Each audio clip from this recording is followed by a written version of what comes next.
Okay, it's live. So it should be being recorded on YouTube, I believe. Let's see. All right.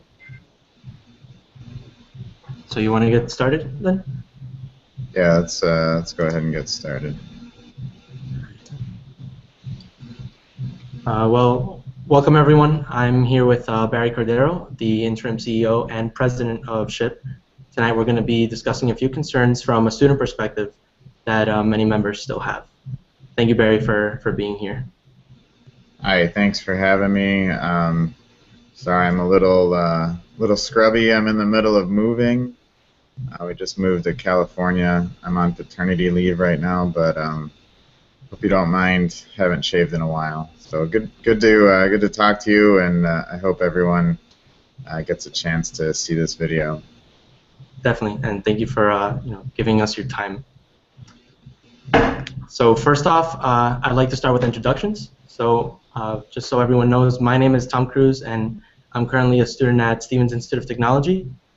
My involvement in SHPE started back in high school when I was part of SHPE Junior, and I then continued to be part of SHPE when I started college, taking leadership positions on the board, and which leading to my position now as student chapter president. So Barry, could you mind sharing us a little bit about yourself? Sure. So I've been a member of SHPE since 2000, I guess 2002. I don't quite remember. 2002 or 2003. It was after I got out of the Navy, I joined SHPE at San Diego City College, and I've held different positions within SHPE as a student and as a professional. So it's been over 10 years. I'm just not sure how long anymore. But yeah, so I'm the current national president for SHPE Inc. And I guess what we're talking about today is the change for the organization on our 40th year. Yep. All right. So tonight I'm going to be asking you a few questions, specifically in line with the SHPE Awareness social media campaign that I've been heading. So just to give you a little background, when I first started this, my goal was to stress the point that us as undergraduates have to engage ourselves in conversations about the proposed merger and gather as much information as we can to make an informed decision. And I believe that having a conversation with you tonight and voicing my concerns will get the attention of the student members and encourage them to vote and vote informed. So with that said, I would like to move forward with the first question I have for you, which is concerning the timeline of the proposal. Okay. So as I understand that the time frame in which the merger proposal has been presented has been a concern, and I am aware of the actions the board has taken to educate the members. My question concerning the timeline is, why did we not have the opportunity to have a discussion with our membership about the merger at the national conference, where the students, professionals, and graduates would have had the most exposure to it and understand its importance? Yeah, so a couple things here. First of all, SHPE is organized as a representative democracy, and the student perspective is being portrayed by the previous and current student leadership. So previously it was Silvana and Marina and Karam. They were part of all the discussions leading up to the initial proposal. And then as we transferred over to our new leaders, which is Douglas and Elio and Pedro, they've also been involved. And their job as elected representatives of the membership is to do their best to represent the student membership. That's why they were elected. So, it's with 8,000 plus student members, it's very difficult to conceive of gathering every input and trying to combine it into a proposal that in the end has to be compromised between two organizations. So I think we tried to do our best to gather the student perspective by including them on the pre-work, on the main meeting, and we've changed a lot because of their voice. We've come to compromise between SHPE Foundation and SHPE Inc. because of the students' voice, and And I really do believe that the voice of the students are represented in the proposal. So the question, well, why wouldn't we just wait, right? Why wouldn't we take it to the national conference, get more input, and then revise it? Well, the problem is that we still have to come to a compromise. This is a business merge. There's two corporations merging together. And we've pushed, both sides have pushed to come to a compromise that we can live with the new organization. So, we also agree with students. There's a lot of ways to make this better for students, but we've come to what ended up being a compromise. We've given a little and we've gotten a lot in return. What we've gotten in return is we've maintained all the student positions as elected on the future board. There's really no change to the student representation in the organization. The professional side is not exactly the same, right? Because we've changed the RVPs to be committee leads. But I really do feel like we did a lot of work to make sure the student voice is heard, and I think the students are well represented in the new organization. And just to add a little bit more to that, my perspective was just thinking maybe it would have not so much put input into the merger, but at least bring awareness and understand the importance at the conference. So that was just my thinking behind it. No, I understand, and what we tried to do was to share all the decisions and why we made them with the students at NELA. We've had several town halls. After that, we've tried to make them broadcast and available. The unfortunate thing is a lot of students really don't pay attention in the summer, and we really wanted to try to drive this to be complete by the national conference. So we're in kind of a unique situation right now with no full-time paid CEO, and with the organization re-emerging from a difficult financial situation. We want to take advantage of that environment and make the most of it by providing the opportunity to create a new strategic plan, a new board, a new vision for the organization. All right, thank you, Barry. So my second question is concerning more or less the presentation of how the merger was given out to the members. As most of us saw, the timeline of presenting the merger was extended because the board saw an opportunity to make improvements on the bylaws from the feedback that was provided by the members. From a student perspective, again, I noticed that it was at this point when many undergraduates began getting engaged, because we saw that there was more attention needed on our part. With such major changes implemented, why was there not much explanation given to the members to understand the impact of the changes made and why they had to be changed?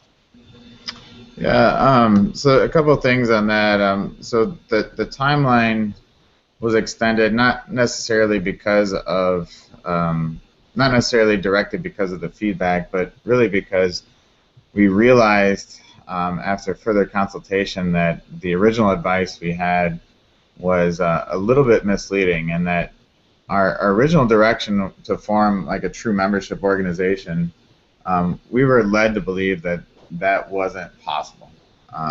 And so when we found out through further investigation that it was, we said, okay, well, let's reset. Now let's listen or apply what we've listened to from the members. And so the main complaints from the members have been, I want this to be purely elected. I want this to be, the members should have oversight to bylaws changes. I want this to be a member organization. Those are kind of the big things. So when we went forward and tried to create a revised proposal, we did that through a survey, and then after the survey, we sent out information about the revised proposal. We included that on the SHPE national page. I really felt like we had done a pretty good share of explanation. So when you say why was there not much explanation, I think that's more of an opinion. than a fact. You know, I think from the board's perspective, we've provided adequate explanation, and I understand that your opinion is it hasn't been adequate, and that's a great opinion, and maybe we could do more to explain it, but the changes after we revised the proposal, the changes were pretty straightforward. Despite letters that you may have seen, the new organization does have 6 straight elected members. They're not appointed, and the other 9 are appointed. That's one change from the original proposal. Other changes are somewhat minor. The wording to describe how we don't compensate acting board members. The previous bylaws were actually more liberal in that. For the SHPE bylaws, they didn't have very strong restrictions around that. So we're under fire by some members that think, well, we haven't gone far enough. The fact of the matter is we're much more conservative in the new bylaws than we were in previous ones. Other changes were more like typographical, if I recall correctly. I don't have the new bylaws in front of me, but there wasn't a whole lot of major changes after that reset. The main thing was we're becoming a member organization instead of a directorship. So we thought we did a good job of explaining that, and I'm hearing from you. You don't feel that's true. I guess I would say to counter that we've exceeded our minimum percentage to consider this a valid election. Over 10%. We've had over 15% of paid members have voted already. So, in my opinion, we have an engaged membership that's participating in the vote. And just to give you a little more insight on why I think many people say that it felt rushed is because, like you mentioned, the bylaws were a little more liberal and less conservative when they were first put out after the feedback that was implemented into the new set of bylaws that was then proposed. So let me just correct you there. So what I said was that the current SHPE bylaws are more liberal than either version of the new merged organization bylaw. Okay. That's what I intended to portray. So we have gotten more conservative, and there's a lot of accusations about what's missing from the bylaws. And I think this comes from the idea that bylaws should include policies and procedures, which most nonprofit lawyers and consultants will tell you that that's not good practice. So a lot of the work that we've done is for the core of the organization. We've proposed the core. What are the bylaws? What are the main things that you're going to legally operate under, that you'll be held accountable by the Attorney General? Now the next work we have to do is develop the strategic plan, the policies, the procedures. That's a lot of heavy lifting, and we haven't done that yet, as has been pointed out. And just to touch back real quick on the rush that everyone kind of says that there was, from my opinion, it seemed that way because of the fact that there were so many revisions made to the bylaws after a certain point that it felt that it was just kind of put together and then done so that we can have it out at a timely manner for the board. So that's kind of why at least I felt that it was being rushed. Well, I understand that, but honestly, changing to a membership organization, that one change requires a lot of red lines. So 90% of the red lines in the bylaws were in relation to that one change. Now, I also think it feels rushed to those that maybe they weren't fully engaged between NELA and the start of the school year. But when you think about it, we sent this thing out at the end of August. We're now at the end of October. That's 2 months, and I don't mean to sound snarky, but to read a 35-page document. I feel like we've had adequate time, and we've had a lot of debate and discussion around what we're doing and what it should look like. So I appreciate your perspective, and I think I think you have some good points. We probably could have done even more town halls directly related to students. But like I said today, we've already exceeded our 10% minimum vote for students. We show more than the average engaged membership for a non-bylaws election. All right. Thank you for that response, Barry. Yeah. And lastly, I have one question on the procedures concerning the merger. So, Okay. just as engineers, right? It's our job to understand the processes for how things work, so then we can further understand how it affects us. And naturally, we would apply the same mentality in the case of the merger. So we're curious as to what the strategic plan is for going forward with the merger, so we could then know how we're being impacted. So could you provide a little more in-depth explanation to what the strategic plan entails in terms of the timeline and the procedures of implementing the merger? Yeah. So I appreciate that question. The problem is that we're forming a new organization, and the strategic plan it really requires the input and effort of the new board members, the new staff members. So as I've stated previously, we've been in this process of hiring a new CEO for a few months, and the new CEO will be announced on Monday. This is a key component because this is the individual that we're paying and we're holding accountable to executing the strategic plan. So we believe they need input into it, and so not only that, but when you look at the two boards and how they're changing and merging into one board, a lot of the positions are going away. So the 7 regional vice presidents are no longer voting board members; they become directors of their regions. And so it's the difference really between having a conversation with 22 people versus 15 people, and coming to an agreement on how to move this organization forward. Now, we've discussed trying to have more influential people that have more senior business leadership experience involved in the organization. We have that already in the SHPE Foundation, and we're bringing on a few more people that have that senior executive experience. We really want that input as we revise the strategic plan and focus on executing for maximum community impact. I just don't think it's fair to take 2 outgoing boards and to task them with developing a strategic plan that a new incoming board is going to be responsible for executing and holding a staff accountable to, a staff that is changing as well. So that strategic plan doesn't exist yet. We will be doing that after the merger is consummated.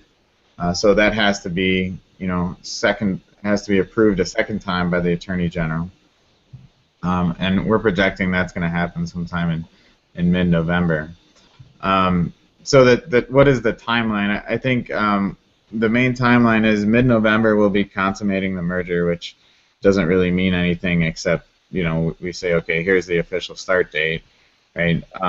We are finalizing the audits from the last 3 years.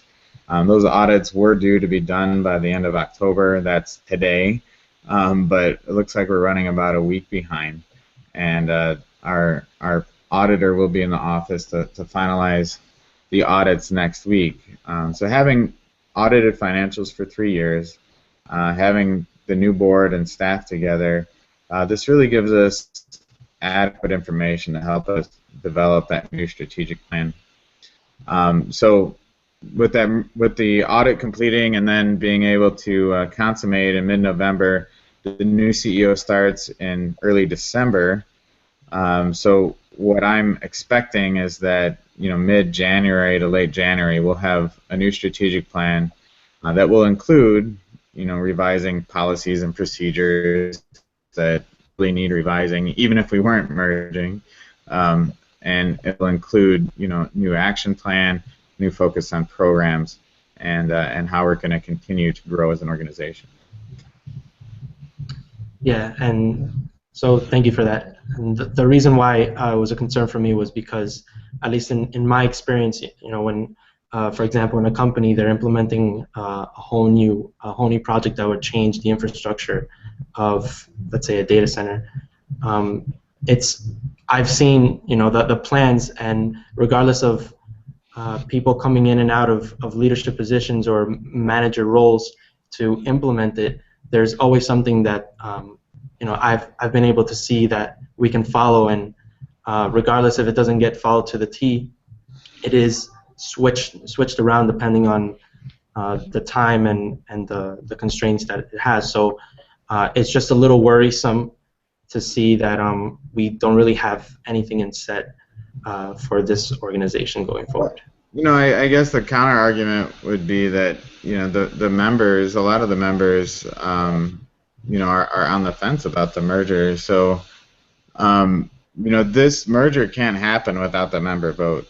So how much effort and time should we put into a strategic plan for something that we're not 100% sure will get approved?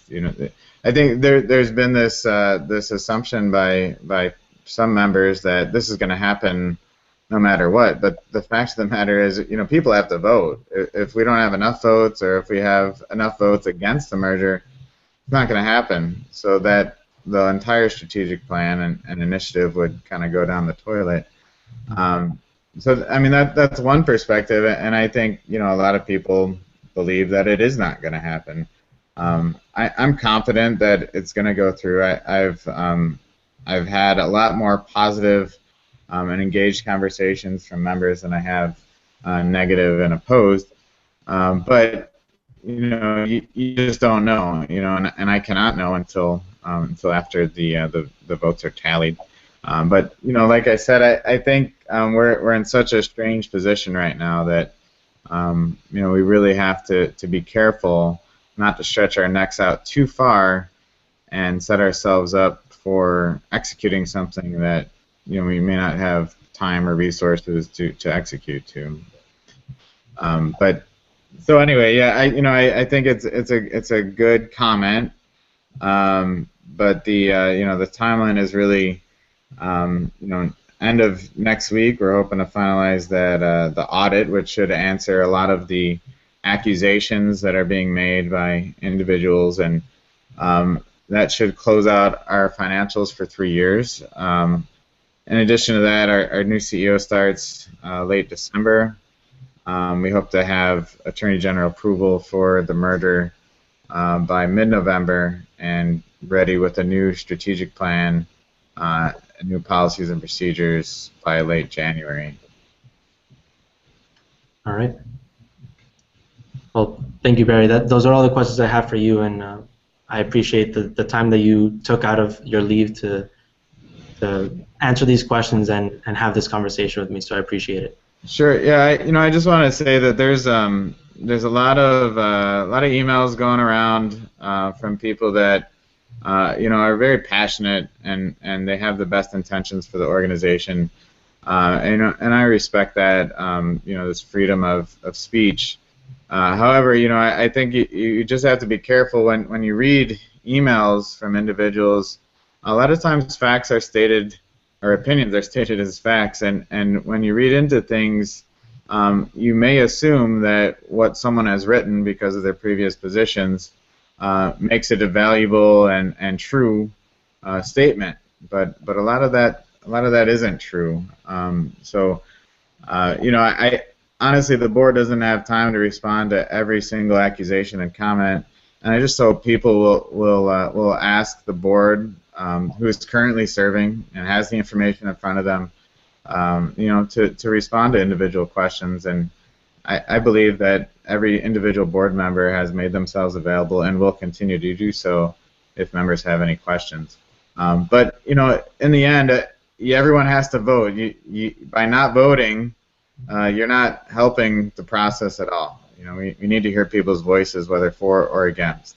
And if in the end members vote against it, well, we'll have to work twice as hard to develop a proposal that can satisfy the needs of the members. So I look forward to seeing everyone at the Detroit National Conference. Thanks, Tom, for putting this together. I know it's not easy to put yourself out there in front of thousands of people, but I think you did a good job here. So thank you for being engaged and having the conversation. All right, Barry. Thank you. All right. Have a good night. Thank you, everyone. Thank you.